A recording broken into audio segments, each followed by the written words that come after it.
একটু বলুন ইনশাআল্লাহ।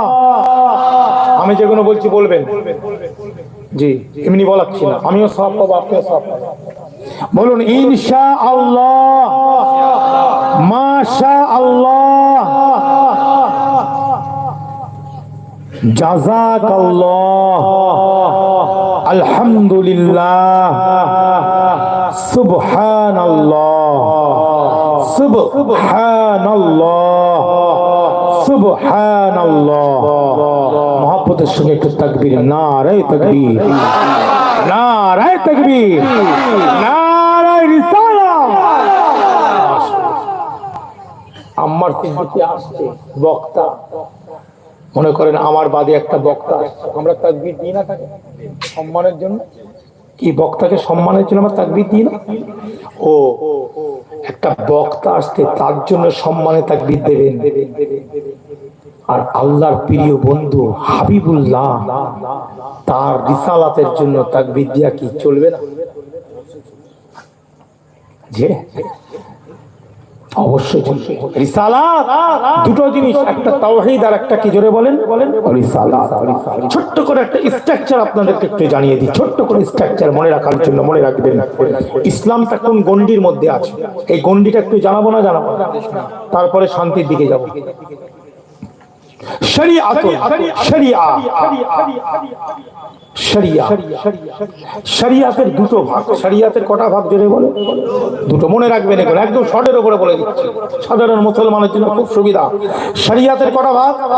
শরিয়াতের দুটো ভাগ, একটা হলো ওয়াহি, একটা হলো গায়রে ওয়াহি। একটা ওয়াহি আর একটা কি জোরে বলে? গায়রে ওয়াহি। ওয়াহির আবার দুটো ভাগ, একটা হলো ওয়াহিয়ে মাতলু, একটা ওয়াহিয়ে গায়রি মাতলু। তাহলে শরিয়াতের কটা ভাগ হলো? দুটো, একটা ওয়াহি, একটা গায়রে ওয়াহি। আর ওয়াহির আবার দুটো ভাগ, একটা ওয়াহিয়ে মাতলু আর একটা ওয়াহিয়ে গায়রে মাতলু। ওয়াহিয়ে মাতলু হলো কোরআন। ওয়াহিয়ে মাতলুটা কি জোরে বলেন? কোরআন, যেটা নিয়ে আমি আলোচনা শুরু করব। আর ওয়াহিয়ে গায়রে মাতলু হচ্ছে রাসূল পাক সাল্লাল্লাহু, সকলে বলুন সাল্লাল্লাহু আলাইহি ওয়াসাল্লামের মুখস্থিত বাণী, সোনার জবানে যেটা উনি বলেছেন, হাদিস সুন্নাহ, জোরে বলুন জি জি, যেটা উনি করেছে, কাউলুন নবী, ফি'লুন নবী ওয়া তাকরীরি, জোরে বলুন, এটা হলো হাদিস। তাহলে ওয়াহির দুটো ভাগ, একটা ওয়াহিয়ে মাতলু, একটা ওয়াহিয়ে গায়রে মাতলু, একটা হলো কোরআন, একটা হলো হাদিস। এবার রইল ওয়াহিয়ে গায়রে মাতলুর ভাগ, কি তো তাই তো নাকি? ওয়াহিয়ে গায়রে মাতলু যেটা ওয়াহি নয়, সেটা হলো দুটো ভাগ। সেটা একটা কি? একটা হলো ইজমা, একটা হলো কিয়াস, ছেড়ে বলুন। একটা হলো ইজমা আর একটা হলো কি? কিয়াস। ভাই বোনেরা, মুসলমান ইমানদারেরাও, যত বড় বড় মুস্তাহিদিন কেরামরা দুনিয়াতে এসেছেন, এভাবের মুসলমান ভাইয়েরাও, যত বড় বড় ওলামা কেরাম ইমামরা দুনিয়াতে এসেছেন, বাবা এই কোরআন এবং হাদিসকে সামনে রেখে, এই কোরআন এবং হাদিসকে সম্মুখে রেখে তারা ইজমা করেছেন।